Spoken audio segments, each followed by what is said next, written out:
So recently I watched this video by a pretty popular YouTuber, influencer about business, and his take on it is like champions are broken. So the most successful people in our society is usually someone who has deep problems with their life, who has a lot of suffering, whether that like they feel that they're not good enough, and that is why they want to achieve so much. That's an interesting point to think about in terms of so what we're doing as a society.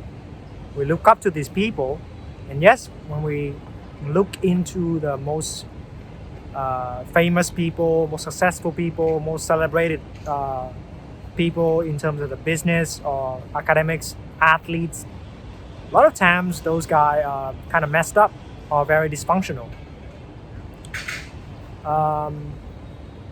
Which reminds me about like this, I guess, existential question about what do we do with suffering? What do we do with our dissatisfaction of life? What to do when we feel like life is just fundamentally wrong, or we are fundamentally wrong? And I guess there's a couple of ways that we can respond to that, right? We could, in terms of success, we could see that there's problems. Suffering comes from some problems, so it could be like external problems, internal problems. I don't have enough money, I don't have a girlfriend, or my mind is too chaotic. And then we will create some sort of solution or some sort of plan. And then externally, maybe that will get us a lot of success. And internally, that will get us, I don't know, closer to peace, closer to a state of calmness. But yeah, or we can also choose to not feel into it, not face the dissatisfaction, not face the problem, and we can procrastinate. And this is also very popular, right? We can choose to numb ourselves, whether through entertainment, video games, watching porn, masturbating, or any sort of distraction, really. Even like even the whole setting goals could be a distraction, not to feel something deeper.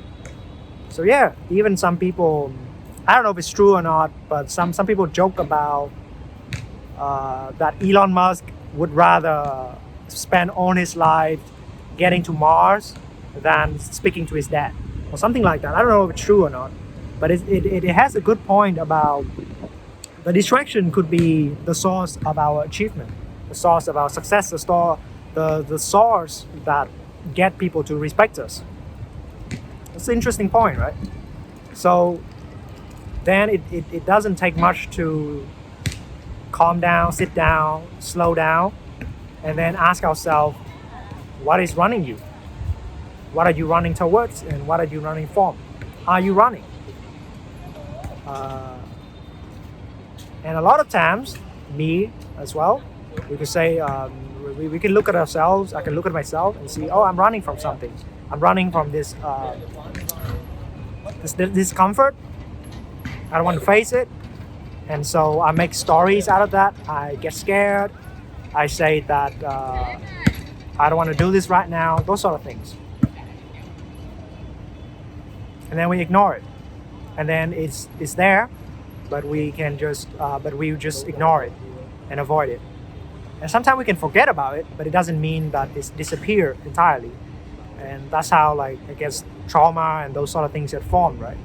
But then we can also go into the trauma and say, okay, I'm gonna clean everything up. I'm gonna clean. But that still comes from this frame of fundamentally I am wrong and I need to fix myself. So then that's why a good point is self-improvement should go with self-acceptance. Accepting whatever is right now, just as it is. Even if you are skinny, you are fat, you are overweight, you're underweight, you're ugly, you are too handsome, you're too funny, too rich, too powerful, yada. Accept whatever it is right now and be okay with it. And that is when people when we talk about that, people can get a little bit confused, or actually fear can come up when we talk about self-acceptance. And they say, if I accept everything, then would I just not do anything? I'll just be like a vegetable. I'll just stay still and not do anything. And yeah, there are some people that could go overboard with self-acceptance and use it in a way to indulge themselves or to hide in that self-acceptance and become kind of hedonistic. So they would be very free-flowing, they would be very disorganized, but still, that's them running from something, right? They're running from organization, they're running from discipline, they're running from structure. They're still running. So in that way, it seems like even when you don't think you're running, you're still running. Even when you think that you're still running. Then comes the collapse between running, standing still, and you can't really tell the difference anymore. Because then even if you accept everything as it is,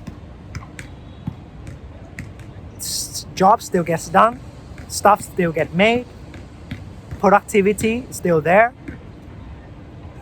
And actually there's a certain kind of flow that people talk about when they accept everything, and just somehow everything flows smoother. Has that kind of like effortless effort. But even though they are not trying, they're still very much flowing. It gets tricky for the mind to understand that. And it gets tricky to describe it as well. But yeah, let's go beyond self-acceptance and self-improvement. To know that even if you remove the sense of improvement, you remove the fundamental problem mindset, which is I have a problem or there's a problem in life, solutions still get formed. There's still like a sense of intelligence that can discern and know what to do, what to say, when to do, when to say. And in that way, you become free from problems and solutions, from the cycle of success and failure, from progress and stagnant.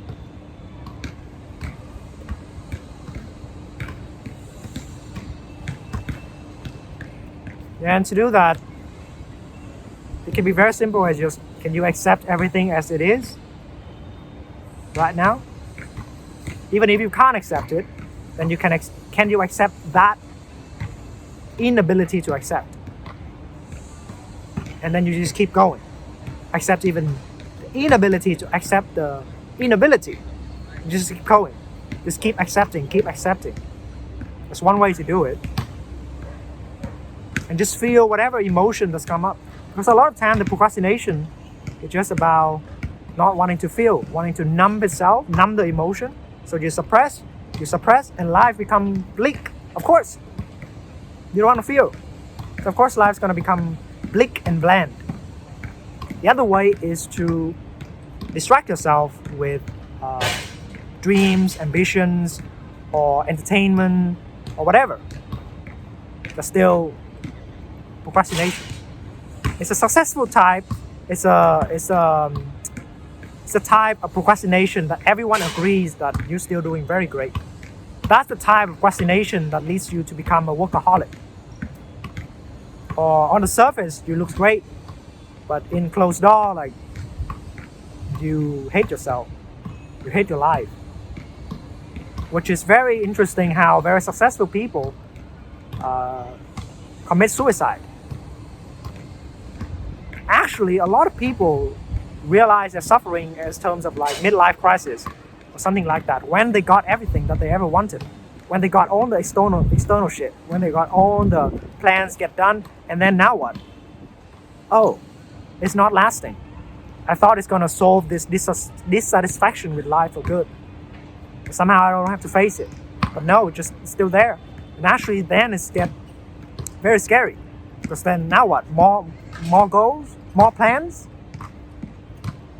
We're gonna run this stuff again, 20 years?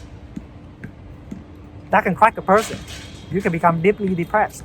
And then you can see all the procrastination, all the built up emotions that you don't want to face now roaring back to you, knocking like, oh shit, I've been ignoring this my entire life. Some people have that at 7 years old. Some people have that at 50 years old. Some people would die with regret. We hear that all the time, right? And if you believe in reincarnation, then they say that, some life could be very easy, very free-flowing, and they can accept things much more readily. And some life, you just get dealt a very quote-unquote bad fate, bad hand, unlucky, being born unlucky, maybe come from poor family, or you have some sort of disability or disease. Yeah. But then even if you got born into a very comfortable, rich family, you got a lot of gifts, you got skills, you're talented, you're smart, everything goes your way, then still there's a sense of fleeting, nothing really means anything that can come from it. A lot of kids from rich families struggle with meaning. Then what is the meaning? All the survival needs get taken care of. What do I do now? Still, there's that dissatisfaction.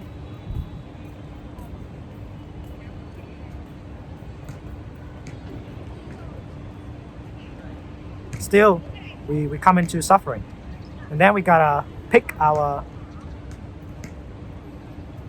option, pick our response. Are we gonna ignore it? Are we gonna distract ourselves? Or are we gonna feel it, see into it, and see what's on the quote-unquote other side of it? It's our choice. We have that choice. And they say that if you're in a life that is even capable of seeing into this, recognizing the suffering, recognizing this is deeply disturbing, or you want out of this, then they say this is a very precious life. So suffering can actually be a great foundation for you to build something meaningful out of it, something tangible. It's your choice. And they can also say this life is precious, but it can also easily be wasted if you, I don't know. Okay, bye-bye.